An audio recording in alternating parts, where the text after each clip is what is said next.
Thank you. This has been so perfect because it's all a symphony coming together. And my passion is about working in community. And you've talked about and the wonderful principles as with the individual. And I have a partner that really, when we come together, we've learned to work all of these principles together. Now, I'm at a self-imposed block that when I work within community, within groups, I'm beginning to feel that I'm in like a 3, 4, 5 ring circus of how do I maintain my own focus and work in conjunction with others who are also maintaining their own focus, but then all of us collaborating and co-creating towards a common goal.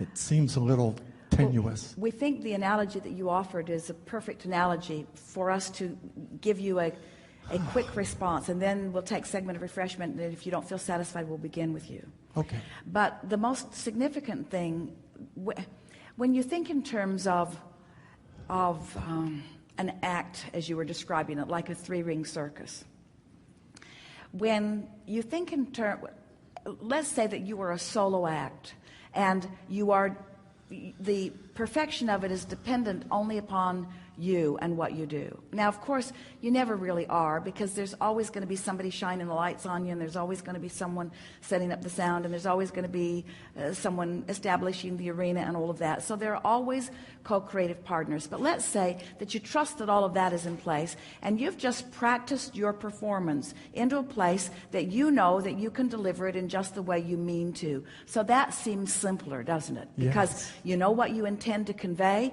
you work on it until you're good at conveying it, you put yourself in an environment where you can convey it, and you do it, and you hit a home run every single time, and that just seems really simple. Sweet. But when you are in a circus with a lot of other acts, especially if there's someone that's throwing something to you that you're supposed to catch, and you're throwing something to them that they're supposed to catch, now you have to have practiced together.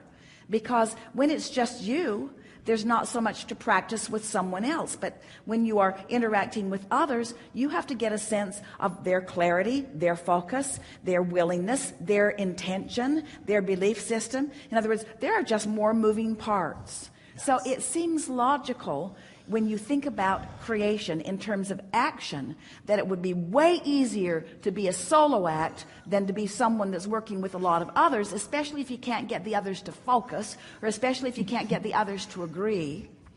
But there is another very important component to this conversation that we are going to insert right here in this meaningful, poignant moment, and that is, if you will allow law of attraction to be the orchestrator of the partners, it feels to you like they just showed up and you've got to deal with the people that showed up, and some of them can't even handle the ball at all. It feels to you like you were sort of assigned your co-creative partners, but that is never the case. If you will always accept yourself first and foremost as a solo act, if you will let your relationship between you and your inner being be the only thing that is really important to you, and you will tend to that practice and that practice only, it is our promise to you that in that alignment, the universe has to deliver to you other partners who are up to speed with that which you are. And those who aren't, we're not kidding you. When you care as much as you care about these events that you're talking about, and you practice yourself into alignment so that you are offering this singular signal, law of attraction will bring to you the components of those others that will cooperate with that which you have going on. It's what we call cooperative components. So this conversation is about not worrying about it in terms of action, practicing it in terms of making lists of positive aspects and appreciating, looking at broad view first, starting general as best you can, and maintaining a vibrational frequency consistently enough that now law of attraction, start again. You see, you've been through your, as our friend said earlier, trial and error. Yes. You've been putting a lot of things in your vortex, and all of them are there, and they are cooperatively interacting with one another on a vibrational basis. But you have not yet discovered the physical equivalence of those cooperative components. And if you give your attention to the physical uncooperative components, you'll never match up with the cooperative components that are in the vortex. Did you hear that?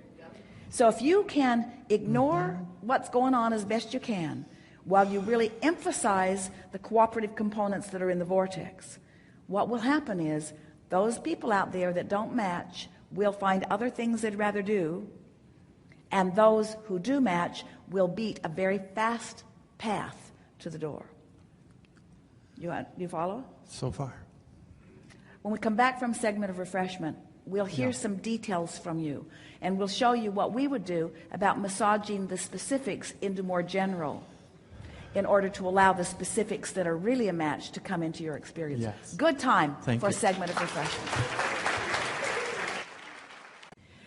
And are you refreshed? Yes. Good. Now what? More from you? Yes.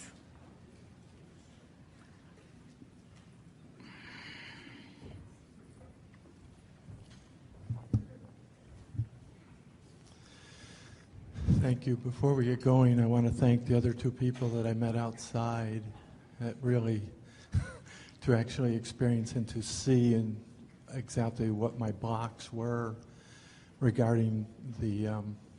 So your grid filled in already? It's really good. Yes. It's really good. It's really good. It's really good.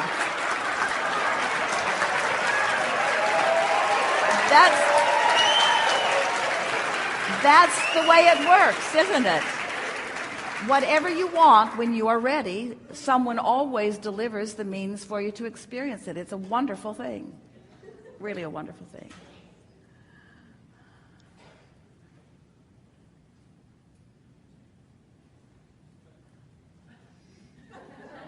Really a wonderful thing. Wait.